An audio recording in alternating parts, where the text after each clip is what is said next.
இந்து மதத்தை சேர்ந்தவர். அதனால இயேசு அறியாதவர். அதனால இயேசு பற்றி எனக்கு அந்த அளவுக்கு தெரியாது. இருந்தாலும் இயேசு மேலே ஒரு நம்பிக்கை இருக்கிறது. என் ஆண்டவர் இயேசு எப்பவுமே பக்கத்தில் இருக்கிறாரு. எல்லாத்துக்கும் ஒரு அற்புதம்லாம் நிறைய எனக்கு வாழ்க்கையில் நடந்திருக்கு. இப்போ வந்து 4 நாள் முன்னாடி நான் திடீர்னு இயேசுவை பற்றி எவ்வளோ பேர் நிறைய பேர் சொல்கிறாங்க. எதுக்கு எல்லாம் வராங்க, பேசுகிறாங்க, எல்லாம் பேசுகிறாங்க, எல்லாம் வந்து பேசுகிறாங்களே ஐயா, எங்கிட்ட மட்டும் ஏன் வரமாட்டேங்க, அதனால் எங்கிட்ட வந்தால் நல்லா இருக்குமே அப்படின்னு நான் சொல்லுவது.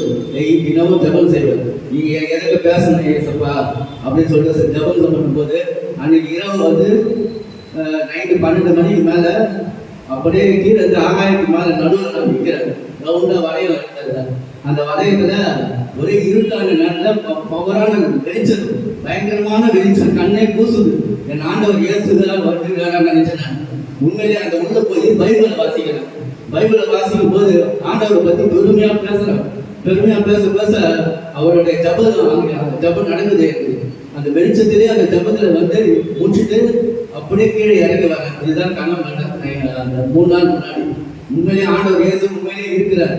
உண்மையிலே நடமாடும் தெய்வம் அவர். ஆண்டவர் சோத்திரம், ஆண்டவரே சோத்திரம்.